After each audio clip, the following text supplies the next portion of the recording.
1942. Yuk cekidot.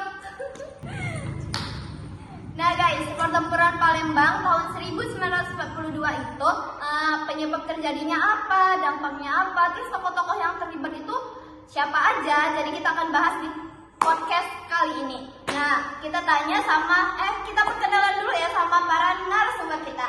Jadi di sebelah kiriku ada Andrian, Sabila Dwi Agustin, dan aku Fitra Dina. Nah, kan kita udah pada perkenalan. Nah, jadi kita bakal ngebahas dulu. Jadi pertempuran Palembang tahun 1942 itu apa sih? Kita akan tanya sama narasumber kita, Andrian. jadi pertempuran Palembang di tahun 1942 itu merupakan peristiwa yang bagian dari invasi Jepang terhadap Pulau Sumatera. Jadi pertempuran ini adalah operasi lintas udara pertama Angkatan Darat dari Jepang. Nah, jadi itu singkatnya dari pertempuran Palembang. Nah, untuk ngebahas lebih dalam, kita akan tanya sama Sabila.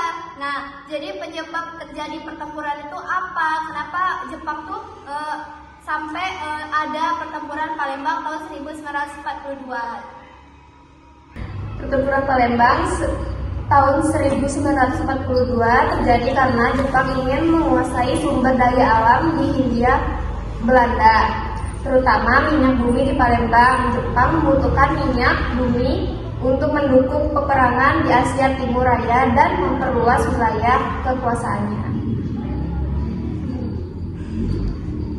Palembang memiliki kilang minyak Royal Dutch yang besar dan strategis. Palembang juga memiliki 2 lapangan terbang, yaitu Pangkalan Benteng dan Prambumuli, yang dapat digunakan oleh pesawat-pesawat Jepang untuk melakukan serangan udara ke daerah lain. Amerika Serikat, Belanda, dan Britania Raya juga menjatuhkan embargo minyak kepada Jepang setelah Jepang menginvasi Tiongkok. Menjatuhkan embargo minyak kepada Jepang setelah Jepang menginvasi Tiongkok, sehingga Jepang sangat membutuhkan sumber minyak baru. Nah, jadi kan penyebabnya udah dibahas nih sama Sabila, karena Amerika Serikat, Belanda, dan Britania Jaya juga menjatuhkan embargo minyak ke Jepang, sehingga pasokan minyak itu buat pesawat-pesawat Jepang, buat bahan bakarnya itu kurang, teman-teman. Jadi mereka tuh nyari sumber minyak baru, dan mereka tuh tahu kalau di Palembang tuh ada kilang minyak gitu. Jadinya mereka tuh pengen ngerebut kilang minyak itu sama pangkalan udaranya. Nah, terus tokoh-tokoh yang terlibatnya itu akan dibahas sama Fitra. Jadi tokoh-tokoh yang terlibat itu tuh ada tokoh dari pihak Belanda, itu ada yang satu ada LNW Vogelzang, komandan Angkatan Darat yang memimpin pasukan Belanda. Yang kedua itu tuh ada Stanley Vincent yang memimpin pasukan pejuang dari pihak sekutu. Yang ketiga Karel Doorman yang memimpin dari pihak Belanda. Tokoh dari pihak Jepang itu ada, yang pertama itu ada Isaboru Uzawa Laksamana yang memimpin serangan amfibi. Yang kedua ada Yoshisaboru Tanaka yang kolonel yang terlibat dalam pertempuran udara. Yang ketiga ada Seiichi Kume, kolonel yang memimpin tentara Arab. Nah, jadi tokoh-tokoh yang besar gitu, tokoh-tokoh yang di atasnya tuh udah disebutin sama Fitra.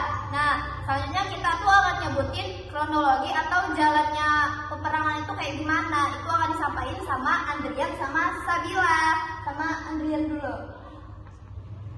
Jadi Jepang mulai menyerbu Palembang saat itu pada tanggal 13 Februari 1942. Serangan ini dilakukan dengan 2 cara, itu dari laut dan dari udara.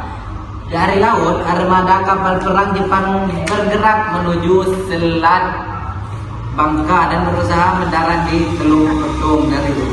Dari udara, pesawat mengebom di wilayah Palembang. Terus yang berada di Palembang saat itu terdiri dari pasukan Belanda, Inggris, Australia, dan Amerika Serikat. Mereka berusaha mempertahankan kota ini dari serangan Jepang dan menggunakan senjata-senjata yang tersedia, seperti meriam anti pesawat, senapan mesin, dan ranjau laut. Namun mereka tidak mampu menghalau serbuan Jepang yang lebih besar dan lebih kuat. Banyak pasukan sekutu yang tewas atau tertawan dalam pertempuran ini. Dan pada tanggal 15 Februari 1942, Palembang jatuh ke tangan Jepang. Pasukan sekutu yang masih bertahan mundur ke selatan menuju lahar tebing tinggi, kilang minyak laju berhasil diledakkan oleh sekutu sebelum dikuasai oleh Jepang. Tetapi kemudian dibangun kembali oleh Jepang dengan menggunakan tenaga kerja paksa atau Romusa. Palembang kemudian menjadi salah satu pusat pemerintah militer Jepang di Sumatera. Nah, jadi kronologinya udah dibahas dari para narasumber kita. Selanjutnya kita tuh bakal ngebahas dampak apa yang terjadi dan timbul setelah peperangan ini terjadi. Dampaknya akan dibahas sama Andrian kembali. Ya.